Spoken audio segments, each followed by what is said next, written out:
You have 5 different jurisdictions that you can function in. And what you're going to want to do to be part of the Continental Congress is you're going to want to function as Texas, just plain old Texas, right? And then to function as part of the National Congress, which is okay, when I say Continental Congress, continental, think of continent, think of land mass, right? So this is the international jurisdiction of Texas on the land, okay? There's also the jurisdiction of the sea. And in our case, in this country, we split the international jurisdiction of the sea into delegated and non-delegated powers.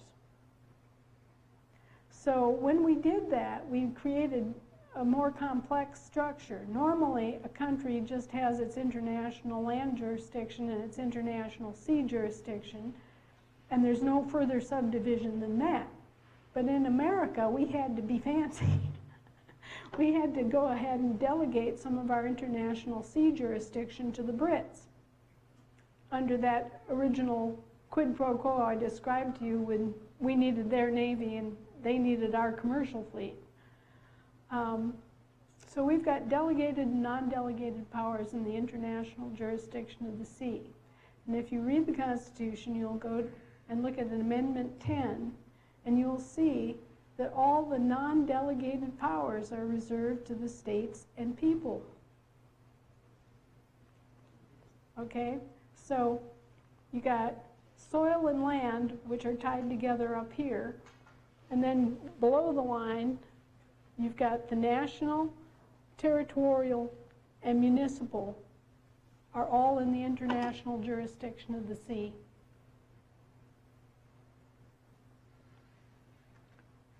So what I would look at this would be the Republic of Texas gives rise to the national level state of Texas, which gives rise to the territorial state of Texas, which gives rise to the municipal, whatever that's going to be. It's not clear how that's going to be organized from now on. But logically, everything proceeds from the land jurisdiction and the people to the sea jurisdiction. If you don't have land, you don't have sea. So in order to have a country, you have to have your land jurisdiction intact.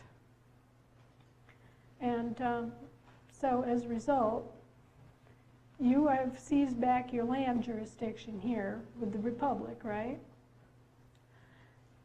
You can have a state of Texas at the national level and participate in that Congress too. But that's addressing a different jurisdiction. Sort of like I might be a school teacher during the day and I might be a caterer at night. It's kind of the same thing, where you can have more than one identity or one capacity. But the important part is that you have your land jurisdiction, and your land jurisdiction can then properly administer and direct what goes on in the international jurisdiction of the sea. Instead, we've had it just opposite, where the international jurisdiction of the sea has been running ramshod over the land and the people. Now, to their credit, I have to say that as long as we understand our jurisdiction, the federales understand theirs. They don't give me a bit of trouble. I don't trespass on their delegated authority, and they don't trespass on mine. The problem comes where all these people are getting arrested and thrown in jail and prosecuted is when they trespass upon the delegated authority of the territorial government.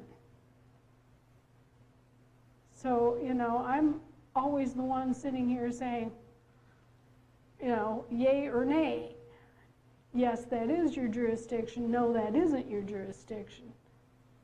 And as long as people follow that and pay attention to whether or not they're stepping on somebody, where they shouldn't be.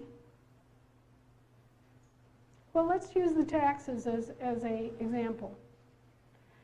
Let's say that I was a federal civilian employee. I work for the FAA. And I say, I don't owe federal taxes. Oh, yes, you do owe federal taxes because you're a federal citizen. You're a federal employee. That makes you a federal citizen. You are subject. Okay? So if I didn't pay taxes and I sent in a revocation or I made some other protest that I wasn't entitled to make, sure, they'll come after me with tire hammers and tongs, right? But if I stand on me, just my own, my small business income, say, and I make a revocation, they'll never say a word. That's well within my rights. They'll never bother me. Does that make sense? As long as I know where I'm standing and I'm doing what is within my realm, they will never bother me. It's when I trespass against them and start telling them what to do in their realm that they get on the case of anyone who's doing things like it. It's when they get confused. I had a guy who went and thought he was going to take over the state of West Virginia office building. You don't do that. I mean, we're going to get this all straightened out. There's no reason to get militant and start, threatening people. That's not what this is about. This is about reclaiming your property. This is a business deal. This is, correcting a bad error, okay? And getting back control of the government in the hands of the people that it belongs to, instead of letting the hired help run wild, which is essentially what we've been doing. Because all these people are here as hired help. They're here to provide essential government services that have been delegated to them. So what does it mean if I delegate something to you? Okay? I have a duty to dog sit for a friend. Something comes up. I can't do it for whatever reason. So I delegate it to my friend Mark. Okay, well then it's Mark's duty. It's Mark's job to do. Mark has to be there to, feed Fido at 8 in the morning and 6 at night, okay? Now, can I come back and interfere with Mark in his duty? Not unless I release him from it, right? I have to come back and tell Mark, okay, you're off the hook. I'm taking back this duty. But until I do that, Mark is well within his rights to go according to his schedule and according to what he's going to do it and how he's going to do it and all of that, as long as it gets done. And that's where we're at with the federal government. We can go back and we can renegotiate and we can say, oh, well, we're going to take back this delegated power, but we have to do it properly. We can't just go out willy-nilly and, arbitrarily and think we're going to change everything overnight, because it's not going to be that way, not if it's done lawfully. We have to get organized. We have to take back our own names. We have to take back our own states. We have to take back our republics, our counties. We have to do this in a logical way. And if we do that, we can do this peacefully and we can do it fast.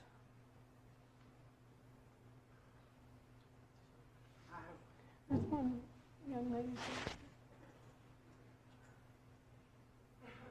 Good afternoon. Thank you so much for coming. My questions are legion, and I was thinking in quicksand. All that aside, the question that I was asked to ask you because they left, he's hard of hearing and was going crazy. And I hope I've couched this in the proper context in which she meant it. She wanted to know what happens if one has corporations that were done in Nevada or Delaware, or either their companies or in their name.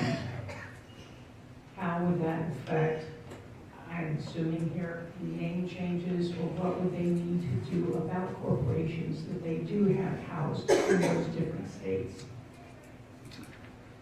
Do you know if these are personal name corporations or if these are like actual business corporations?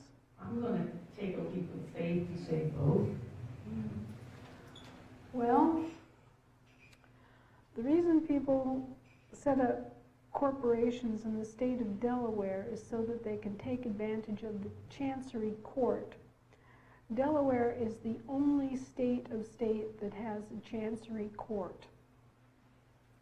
And if you want to use the Chancery Court system, that's a whole different thing. That is a territorial system court, and it functions under British equity law. So it kind of depends on what you want to do. That would require me sitting down and trying to figure out with her what her actual purpose was in setting up the corporation there, and what kind of law she wanted to be functioning under. Okay. I don't know, I'm short of running out and throwing myself in front of their pickup. I'll have to try to couch that in terms to them later. But now that you've mentioned that Delaware is the only state and territory that has a Chancery Court,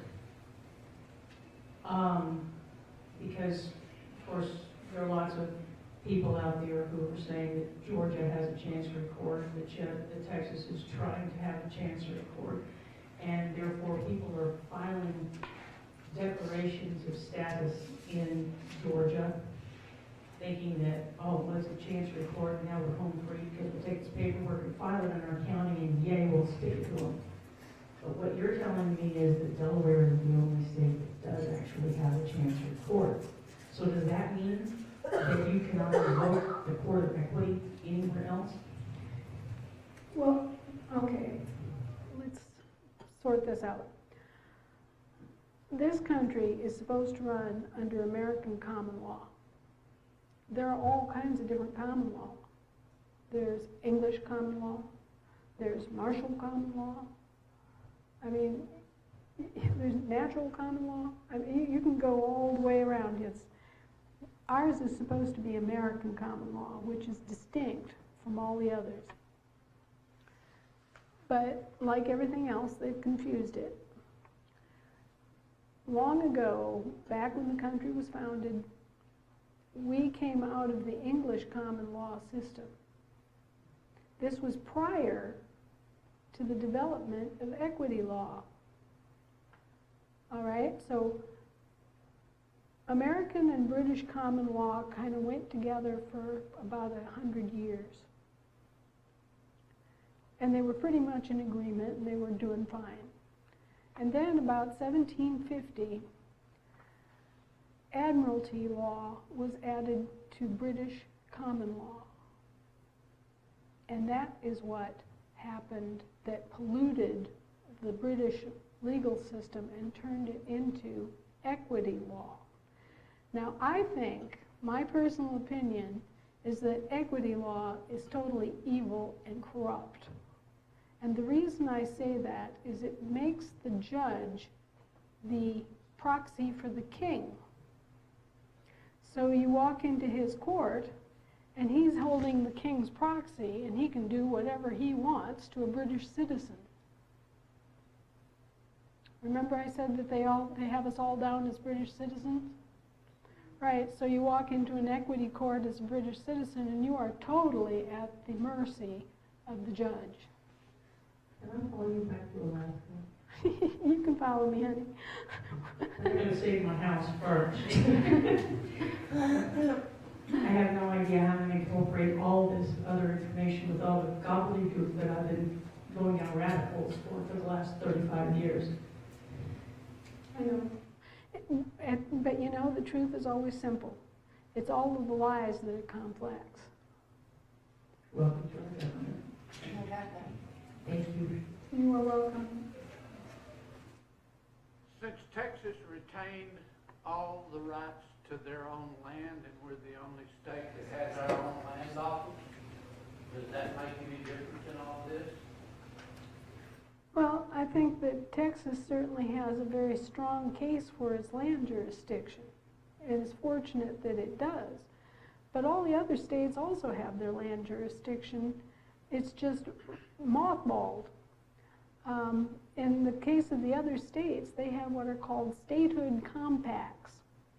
And their land jurisdiction is being managed as a giant trust. They all ceded their lands to the U.S. government? No, they did not voluntarily cede anything to the U.S. government. The U.S. government came in after the Civil War and pretended to act as their trustees. And so these land jurisdiction trusts are still there, waiting for the land jurisdiction government to claim them. So now, say in the case of Michigan, Michigan has been operated, you guys have been operating for 23 years. Michigan has been operating for almost 30. They have their land jurisdiction government set up so that they can receive back the Michigan State Land Trust. So now they have the claim on their land, just like Texas has the claim on their land. It's just that they have only claimed back the level of the national state of Michigan. It's kind of inverted. You've gone after the national land jurisdiction, and they've gone after the international land jurisdiction. But it doesn't matter. At the end of the day, what you have to come back to is you have your land jurisdiction guaranteed. And since we made sure that the Constitution was not vacated, everybody still has the opportunity to come back and claim their land jurisdiction and operate it. So the Republic of Texas is grand, and that's right in the way it should be. And if you spin off a state of Texas, that's also good. That's two different capacities of Texas. Remember the two unions I told you about? There's the United States of America unincorporated, which is a union of states on the land. That's what the Republic of Texas would belong to. But the other one, the States of America, that was formed under the Articles of Confederation, that's where you would have a national state of Texas participating in that one. And not necessarily the same people elected to serve the office. Yes, sir. Disability, you might not be able to hear me very well. We can hear you. Okay, great. I have a son born on an Air Force station, and I'd like to know about the 14th Amendment citizens. Would you speak on that a little, please?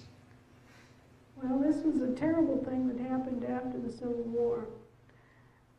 The 14th Amendment citizen was defined as a criminal and a debtor, just by definition. And this was used to basically conduct witch hunts after the Civil War to go find any rebel forces, right? So if you walk in, to this very day, you walk into a court as a municipal citizen, they're going to attach that to you, and they're to your person, I should say, and they're going to have you already convicted. When you walk into one of their courts and they're addressing the all capital letters name, it's already decided that you're a criminal and you're convicted, and all that they're going to discuss is how long they're going to keep you in jail and how much they're going to fine you. That's why they have an over 97% conviction rate in these U.S. district courts. They're defining you as a 14th Amendment citizen, and they're just railroading you right on through. So, what happens? When you go back and you claim your name, your trade name, and then you claim your certificate of assumed name, you have control and you have it on the record, then those courts no longer have jurisdiction. And you can no longer be presumed to be anything that you don't agree to be. Can you go back and claim it then? If they've taken it away from you? Sure, you can move to set aside or vacate any improper or null jurisdiction. You can challenge jurisdiction at any time, even long after a case. Yes, sir. On claiming the land in the Republic of Texas, it's been about 4 or 5 years ago, we reclaimed all the boundaries in the Republic of Texas. I notified personally every governor, every county judge in all of our territory. And also, one thing that we've always stated, we still have a land center in Texas. We do not report or have anything to do with the BLM, like all the other states. Right, well, see, most of the western states do have a relationship with BLM, but it's supposed to be as a caretaker. BLM is supposed to be caretaking the land for those states, and instead they've been coming in and riding roughshod over them. So you're very fortunate that all that work was done and is now in place. That's, in that respect, Texas is probably, I don't know, a decade ahead of most states at least. Yeah. But it's something that all the states have to do. I'll send you a copy of that. I'd like to see it. Because we did that, and the BLM has come into North Texas trying to claim a bunch of land along the Red River, can that be stopped this way? Absolutely. You betcha. They don't have any right to come in here at all. We never gave up any portion of our land jurisdiction. And when I say we, I mean the first union, the unincorporated United States of America, the first union of states, never gave up any land jurisdiction to any foreign power, ever. So when Texas joined that union, they were guaranteed that their land jurisdiction would be inviolate. And that government still stands.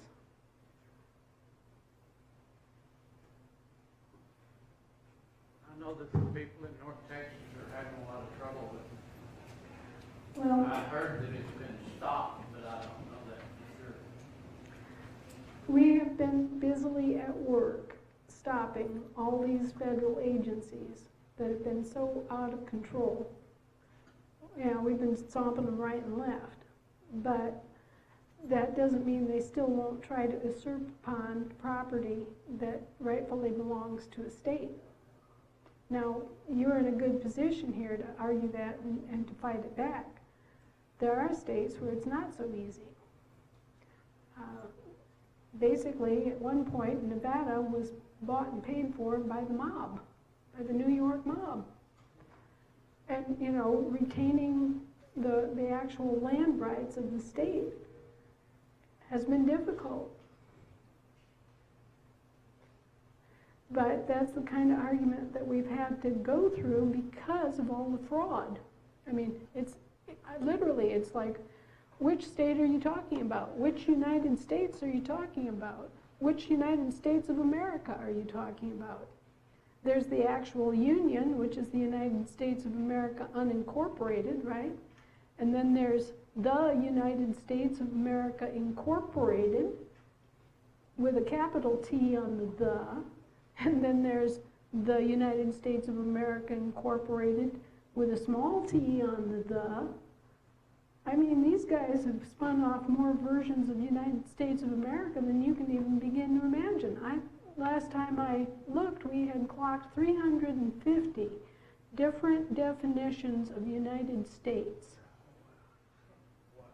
Are they using all of those to create the different corporations where they're buying up all the stocks of these major companies? Yeah, they're using all these different names and deceit, you know, to basically fake you out and make you think that they're something that they're not, or that, you know, to put you in some capacity that you're not even beginning to think of. There's been legal chicanery in this country, the likes of which has never been seen since Sodom and Gomorrah. I mean, it's just the most absurd amount of confusion and chaos. Well, I just read recently where the government owns tens of millions of shares of some of the major corporations. Yes. We went to the patent office and we researched the patent office and found that our delegated authority had been abused there as well as everywhere else. And as a result, all these territorial governments are incorporated here in America, and we do own them. Yes, sir. Steve, I think you may have already answered this with regard to the private versus the public. Technically, right now, I'm operating as a U.S. person because I've not reconveyed my trade name and changed my status back to the private side. Before I start addressing anybody, any public official in the public, for example, the IRS, do I want to position myself from the private side first, having done all of my reconveyance? Well, there's a lot of confusion about people talking about the private side and the public side, because what was public is now private, and what was private was now public, and it was part of this unlawful conversion that happened back in the 1930s. So basically what we think of as private isn't necessarily private, and what we think of as public isn't necessarily public. These straw man names, these three names, all capital letter names, those are all public. And so when you're talking about this, I think it's perhaps easier to just look at it in terms of claiming back your names and having control of them regardless of whether they're in public or private capacity.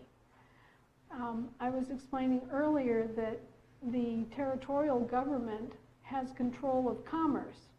It does not have control over international trade. So in order for them to try anyone in their courts, they have to assume that you're operating in commerce. Now, when you flip this over and you bring your names back onto the land jurisdiction, the presumptions change. Then you have to, the presumption has to be that you're operating in international trade then. Do you see what I mean? It just flips everything back on its head. Everything is upside down and backwards now, okay? When you come back onto the land and you claim all of your names, it flips back over to the other presumptions. And they don't have control of anything that's not commerce.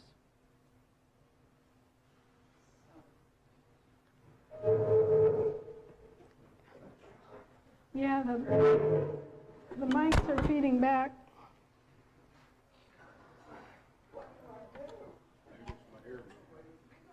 It was your electric personality.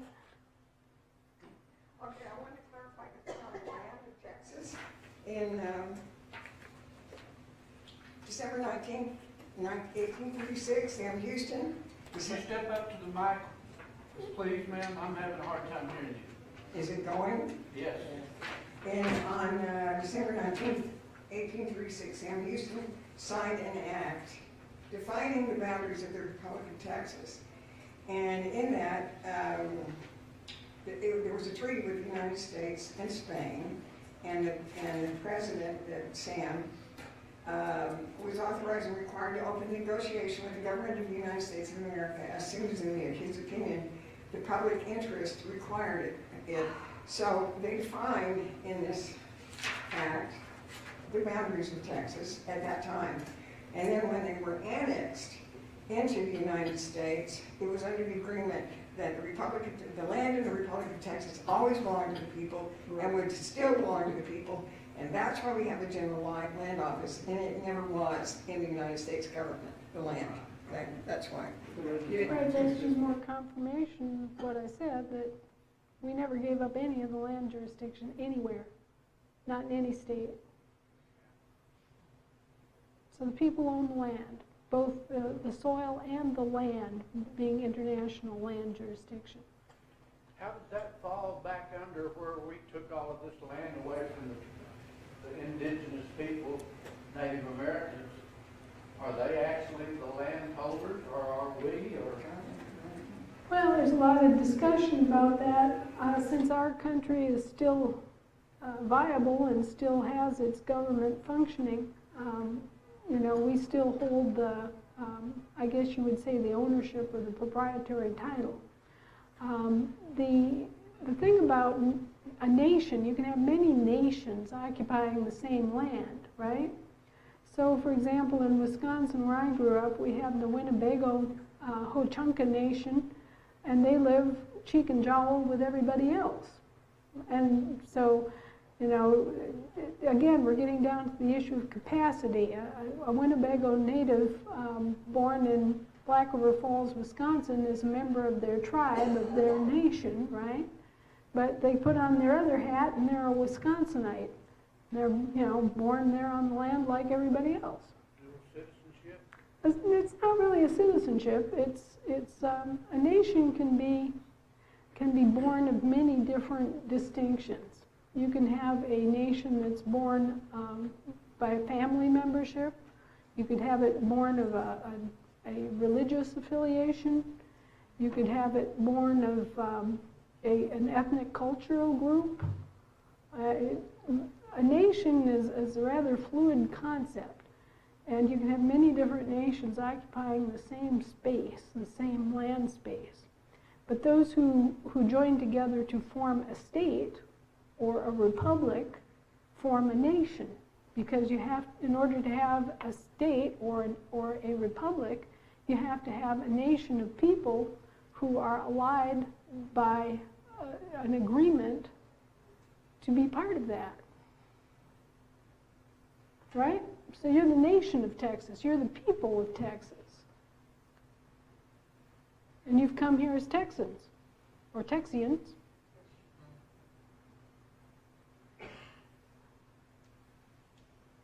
Have I worn you out? No, I got it. My question is as far as the Indian nations go, my understanding is they never felt they owned the land. They only were caretakers of it for the supreme being. So therefore, in reality, we don't own the land. We're only caretakers for God. But we've divided it up for us to take care of particular sections.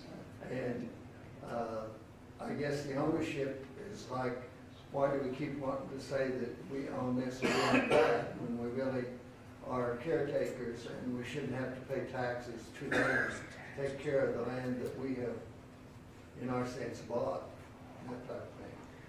Well, that is the traditional Native American view. When the Europeans showed up here and they said, we want to buy your land, they laughed at them and said, well, isn't it apparent that the land owns us?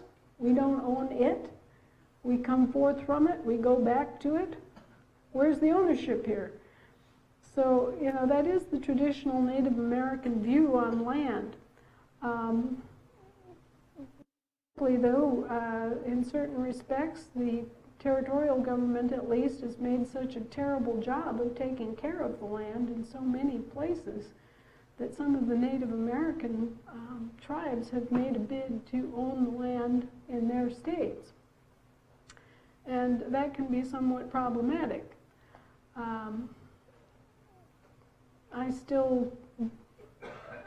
Everything that I get from the international community is that everybody needs to just kind of settle back and cooperate with each other and deal with the real issues that are at hand. You know, the safety of the people, the protection of private property, the wise and kind use of public property for the benefit of the state or the people that are living in the state, regardless of what their ethnic background was or what color skin they have.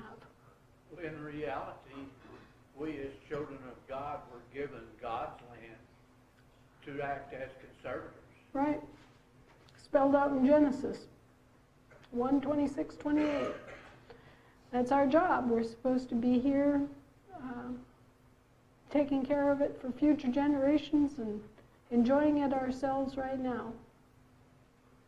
So hopefully we are. I hope we are enjoying more of our freedom, and that as we go forward here, we'll get these business issues taken care of, because people try to look at this in terms of politics. It's not really about politics. It's about business. It's about getting our business taken care of, getting our names and taking control of our assets.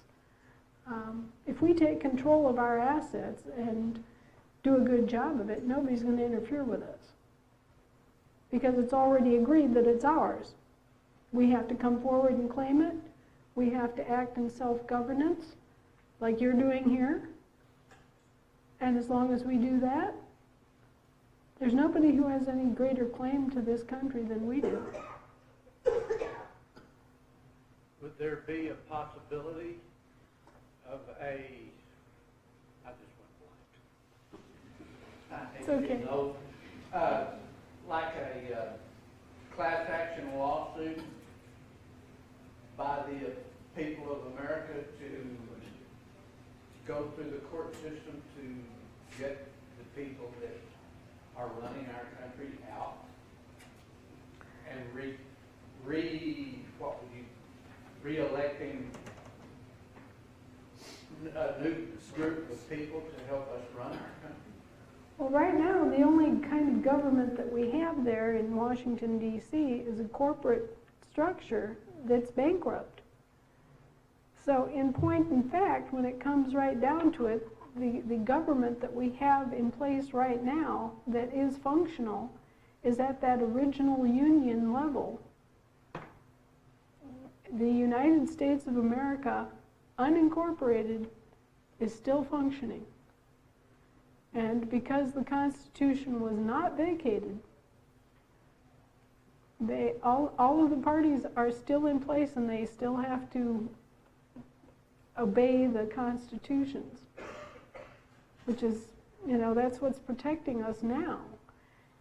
Because otherwise, if they'd gotten away with what they intended, they would have taken this entire country as payment for debt.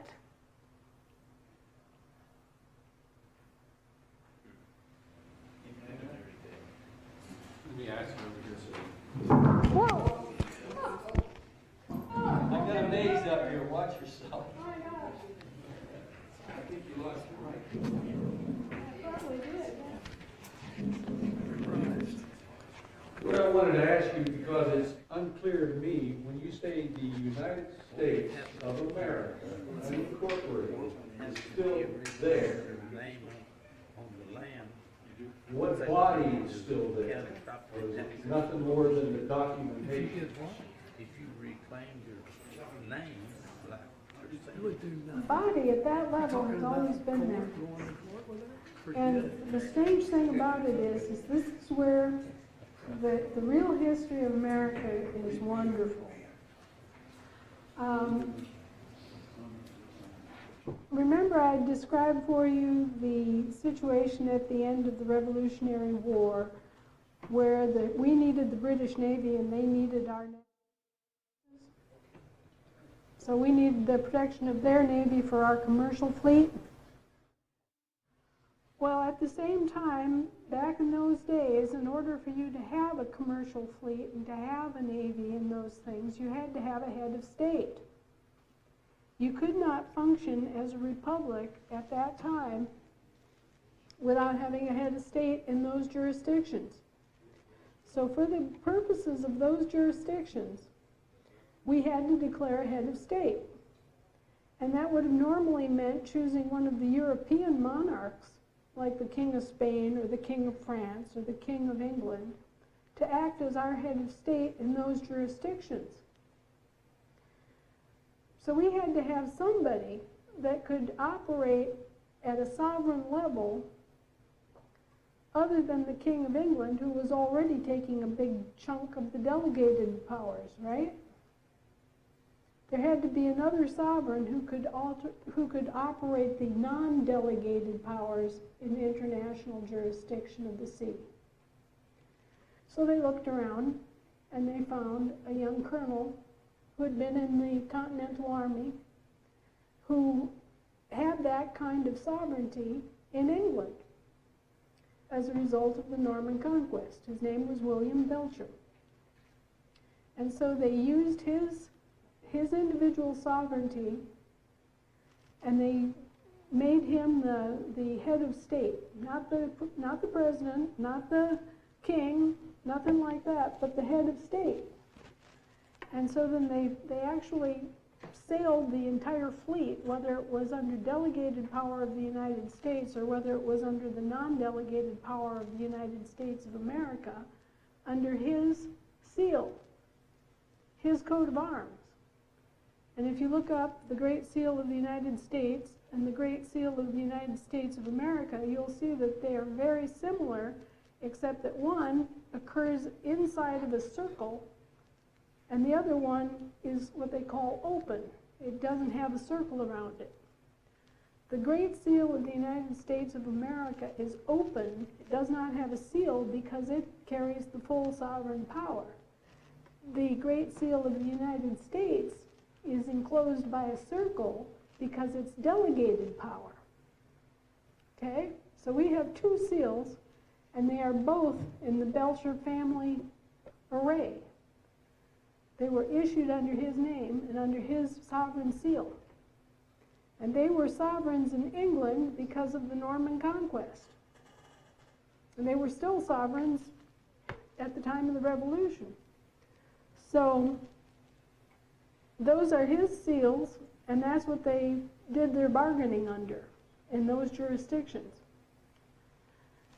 After the war, he extended his individual sovereignty to all of the veterans of the war and to all of the mothers and daughters of the mothers on the land to come after.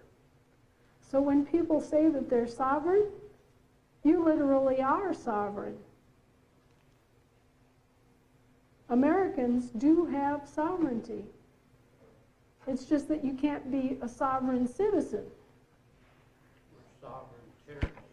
or a private citizen. Citizen is a public capacity. You cannot be obligated to a government and be sovereign of that government. Okay, that's an oxymoron. That's two mutually exclusive things right there. So you can't be a private citizen, you can't be a sovereign citizen. But you are, each and every one of you, sovereign if you were born on the soil of this land, because William Belcher extended his sovereignty to all of the military veterans and to all of the people that were born on the land after that.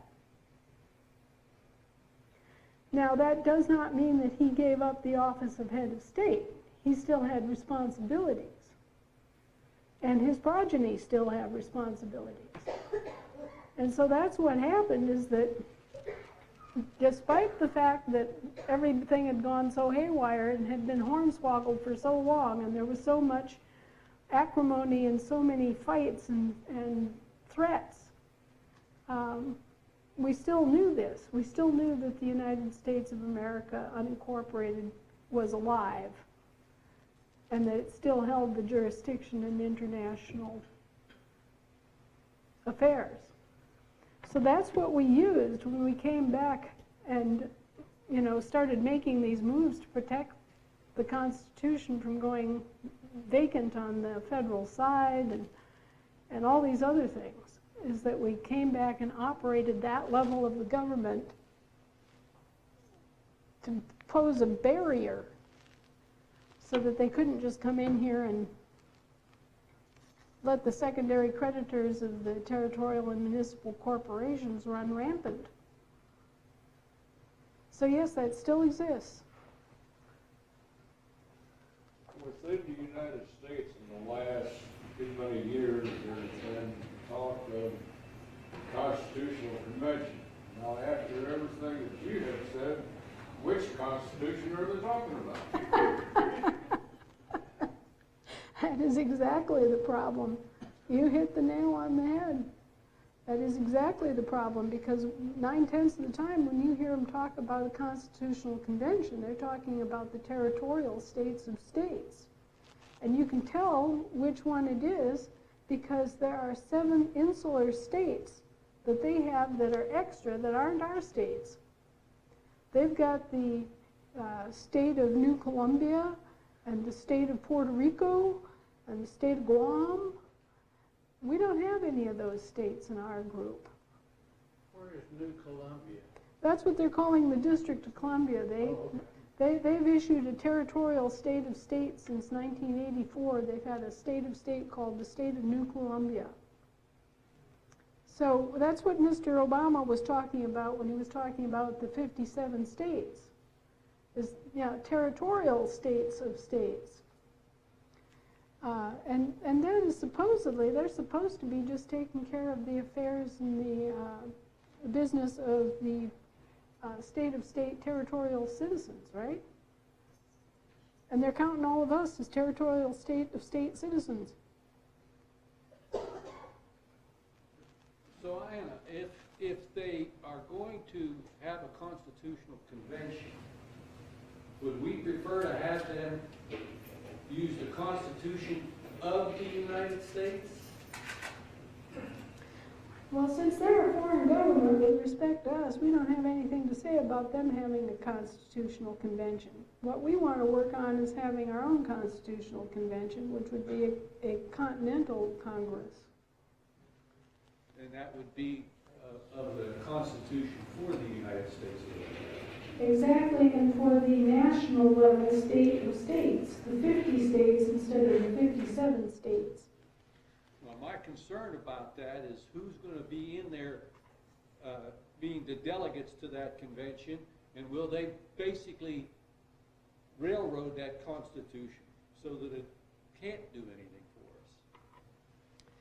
Well, here's the deal. Once you go back on the land, that is your Constitution. And only people that have their name back on the land jurisdiction can serve as delegates.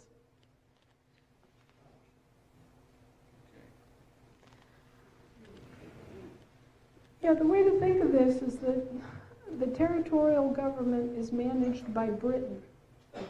It's British. Yes, ma'am. Yes, ma'am. I have another question. You referred earlier to the fact that the income tax that was paid in the lady sitting over there, that she could get it back. But if it is denoted as a voluntary gift, Which it is. then can we ask for that back? You can, because it was taken under fraudulent non-disclosure, fraudulent self-interested non-disclosure. Now, bear in mind that the organization that took that from you is now bankrupt. Correct. So what you're doing is you're making a claim against a bankrupt entity as a priority creditor. Okay. Now, I don't think that they can, of themselves, they cannot give it all back to us, okay? But where we do get it back is when we claim back our trust accounts. I just wanted to add that for the record. Sure. Could we, I'm trying to think how to put this.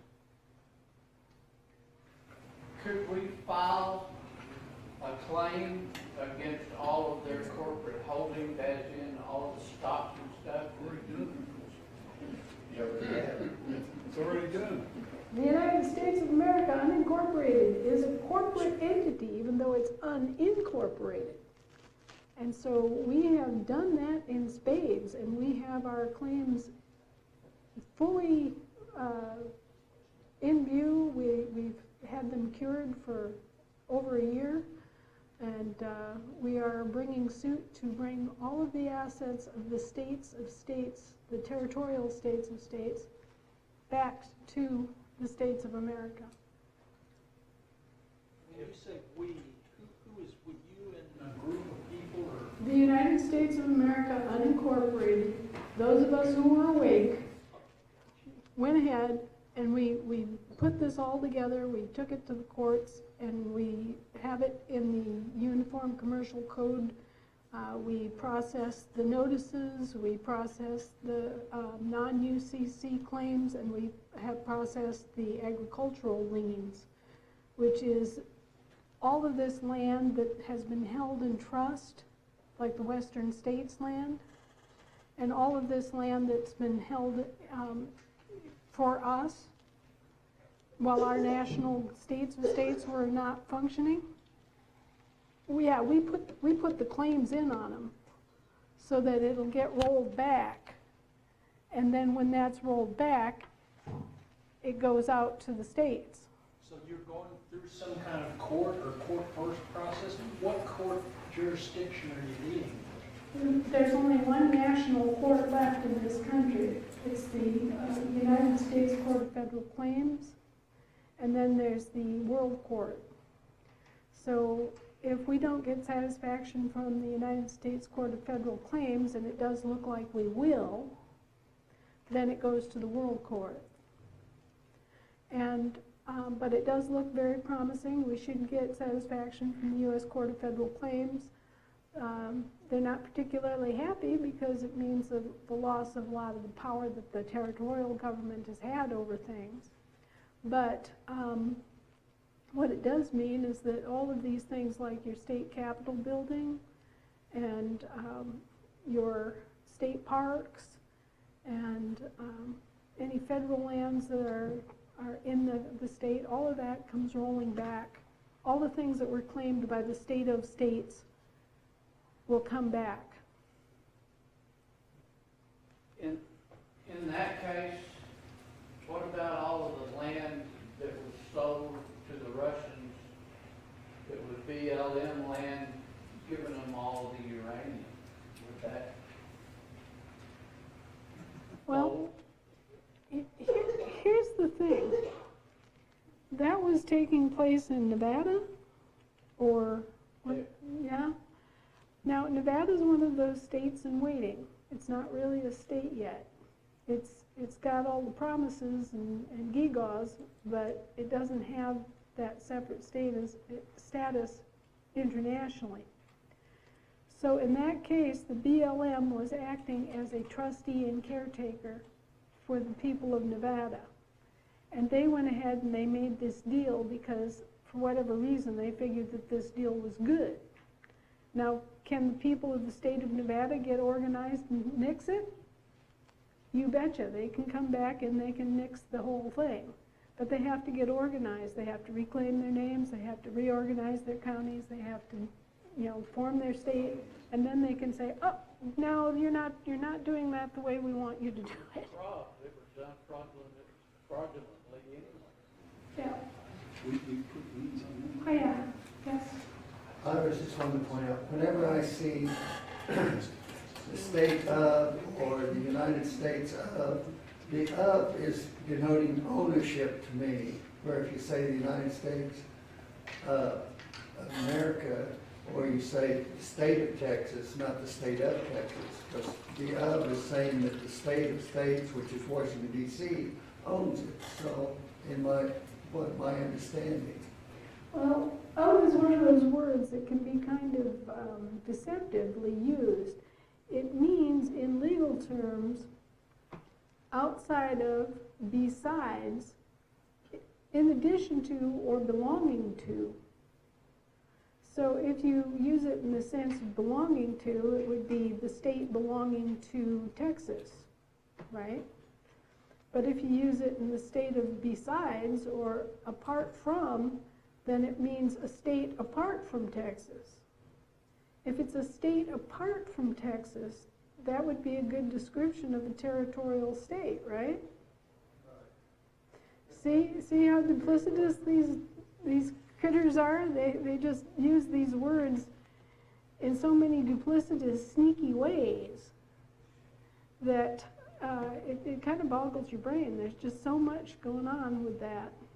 Define is. Right. Or Bill Clinton, I did not have sex with that woman. Anna, you raise a real question in my mind when you talk about these states in waiting. If they're in waiting, which means they are not a state, then they don't have to secede. Can they just tell them, we don't want anything more to do with the United States? Well, their status is basically as corporations that have been, and trusts that have been insured a certain deal, okay?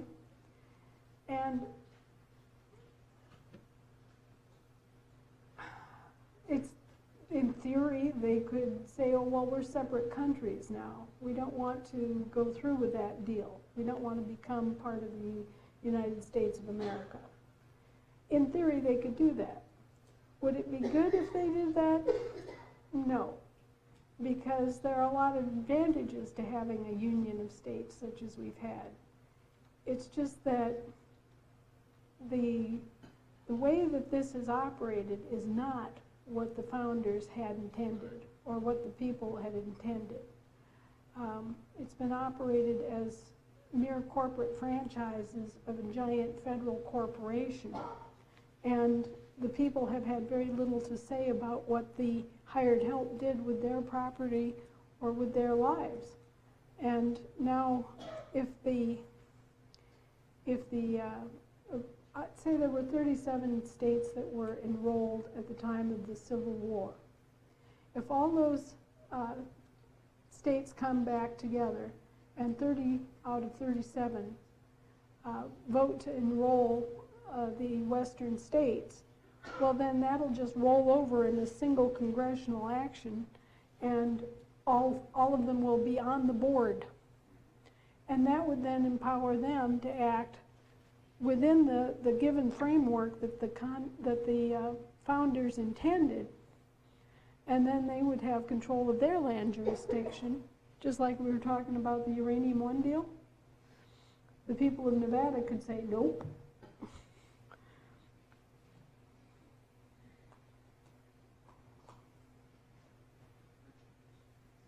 But the fact is, they could if they wanted to get out. Yeah. All right, there are international treaties involved, okay? So that's why they fight the secession idea. When you have an international treaty, it's the highest form of law. And we are very, very, very seldom operating at the level of treaty. We're most often operating at the level of a public law at most.